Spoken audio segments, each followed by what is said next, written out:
የዛሬን ብቻ አውጣኝ ያላችሁ ስንት ቀን ወጣችሁ? እቺን ብቻ ብላችሁ አንድ ቀን እቺን ብቻ የዛሬን ብቻ አውጣኝ ብላችሁ እኮ አመታት ኖራችኋል። ይገርማችሁ።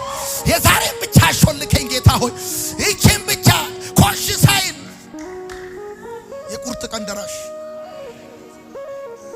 ማላል መጽሐፍ ሲናገር እንደውም እንደዚህ ይላል፣ ሕዝብ እስከሚያልፍ ድረስ ጠላቶቻቸው እንደ ድንጋይ ዝም አረጋቸው፣ ጸጥ አረጋቸው።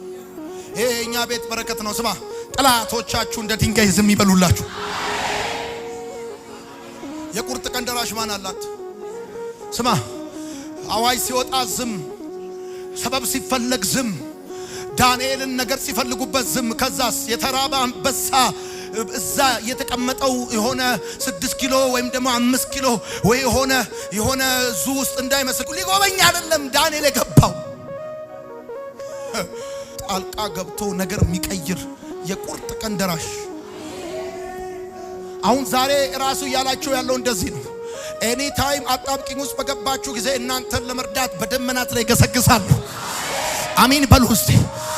ወደ እናንተ የተወረወረ ቀስት ወደ ኋላ ይመለሳል። ለእናንተ በተቆፈረ ውስጥ የቆፈሩት ይገቡበታል። ለእግዚአብሔር ማን አለ? የቁርጥ ቀን ደራሽ። የቁርጥ ቀን ደራሽ ማን አለ? ለእግዚአብሔር ያለ ማንም። ለቀብራችን ያዘጋጁትን እኮ ነው እግዚአብሔር ለምስጋናና ለሰርጋችን ቀይሮ የበላን። አሜን በል። አሁን ራሱ በዚህ ጉባኤ ይሄን ቃል እየሰማችሁ አጣብቂኝ ውስጥ ያላችሁ ሰዎች ከዚህ ቤት ስትወጡ የያዛችሁ ነገር በኢየሱስ ስም ይለቃል። እንደዚህ አርጎ ጥፍንግ አርጎ የያዛችሁ ነገር በኢየሱስ ስም ይፈታል።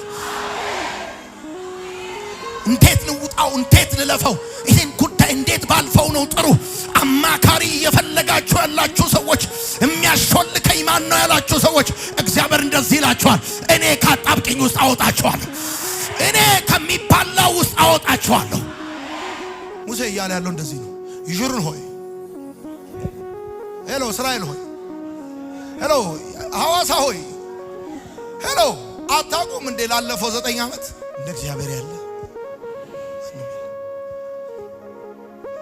በቁርጥ ቀን ደራሽ። ለዛውም ሲደርስ በደመናት ላይ ገዝግዙ። ስማ የደመና ኮቴት ያንጎዳጉደዋል። የነገት ያንጎዳጉደዋል። ይገርማል። ቀን በደመና ይመራል። የቁርጥ ቀን ደራሽ እንደዚህ ብለው ፔናልቲ እንደሚያይ በባከነ ደቂቃ ነጥብ ተቆጥሮባችሁ በነጥብ እየተመራችሁ በቃ ተዋረዱ ብለው ሲጠብቁ፣ አንዳንድ ጊዜ የሆነ ኳስ ጨዋታ ላይ በላ ብለው እንደዚህ ተያይዘው ሊጮሁ ሲሉ ባለቀ ሰዓት በባከነ ደቂቃ ጎል ገብቶ ነገር ተቀይሮ ደቂቃ ተጨምሮ እንደገና ተሸንፈው አይተታቃል። ሄሎ፣ ለቅሶ ወደ ሳቅ ተቀይሮ ሐዘን ወደ ደስታ ተቀይሮ አጣብቂኝ በባከነ ደቂቃ አለቀ ባላችሁት በዛ ሁኔታ ላይ እየመጣ እግዚአብሔር ታሪካችሁን ይቀይረዋል። አንተ ይሄን ቃል አሜን ስትል ቃሉ ራሱ መንፈሱን ሕይወቱን ይዞ ቤት